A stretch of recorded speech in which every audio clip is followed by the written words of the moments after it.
वाल्मिक कराड यांचा मुलगा सुशील कराड याचे नावे असलेली फर्म सान्वी ट्रेडर्स आणि त्यांच्या पत्नीच्या नावे असलेली फर्म अन्वी एंटरप्राइजेस या फर्म मध्ये फिर्यादी महिलेचा पती मॅनेजर पदावर कामास होता. त्याने सन 2020-21, 2021-22, 2022-23 या आर्थिक वर्षामध्ये व्यापाऱ्याकडील होणारी वसुली स्वतःच्या आणि यातील फिर्यादी पत्नीच्या नावे वळती करून घेऊन रक्कम ₹1,08,00,000 रुपयांचा अपहार केल्याचा सुशील कराड यांनी 19 जुलै 2024 रोजी परळी शहर पोलीस स्टेशन येथे दाखल केली आहे. तेव्हापासून आजतागायत फिर्यादी आणि तिचा पती फरार आहे. त्यांनी न्यायालयातून जामीनही घेतलेला नाही अथवा पोलिसांना सहकार्य करण्यासाठी हजरही झालेले नाही. असे असताना प्रस्तुत प्रकरणातील फिर्यादी महिलेने जबरदस्तीने गाड्या, सोने, प्लॉट, जागा, खरेदी खतान्वये लिहून घेतल्याचा तक्रारी अर्ज MIDC पोलीस स्टेशन सोलापूर येथे दाखल केलेला होता. परंतु घडलेल्या घटना या परळी शहरातील असल्याने पोलिसांनी तिकडे तक्रार दाखल करण्याचे समजपत्र फिर्यादीस दिलेले होते. त्यानंतर फिर्यादी महिलेने पोलीस महासंचालकांकडे तक्रार दाखल केली. त्याचा तपास परळी बीड पोलिसांनी केला. त्यामध्ये साक्षीदारांचे जबाब नोंदवून पुरावा गोळा केल्यानंतर फिर्यादी महिलेचे तक्रारीत तथ्य नसल्याचे आणि तिने अपहाराच्या गुन्ह्यात शोध देण्यासाठी तक्रार केल्याचे निरीक्षण नोंदवून पोलिसांनी गुन्हा घडला नसल्याचा अहवाल दिला. त्यामुळे फिर्यादी महिलेने सोलापूर येथील न्यायालयात खासगी फिर्याद दाखल केलेली आहे. सदर प्रकरणात न्यायालयाने पोलिसांकडून संपूर्ण अहवालाची गरज व्यक्त करून MIDC पोलीस स्टेशन सोलापूर यांना तपास करून 8 दिवसात याचा अहवाल कोर्टात सादर करण्याचा आदेश पारित केला. त्याप्रमाणे पोलिसांनी तपास करून फिर्यादी महिलेच्या गाड्या, सोने आणि प्लॉट जागा हे आरोपीने जबरदस्ती काढून घेतल्याचे तसेच फिर्यादीच्या अल्पवयीन मुलीचा विनयभंग केल्याची घटना ही परळी बीड येथे घडल्याने MIDC पोलिसांना या घटनेचा तपास करण्याचा अधिकार नसल्याने फिर्यादीचा तक्रारी अर्ज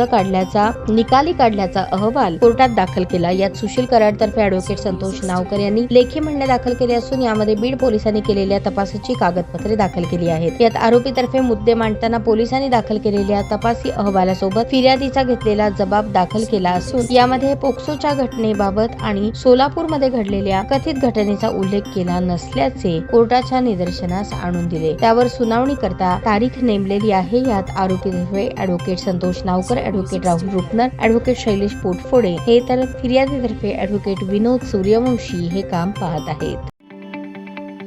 ताज्या बातम्या पाहण्यासाठी प्राईम महाराष्ट्र न्यूज चॅनलला सबस्क्राईब करा.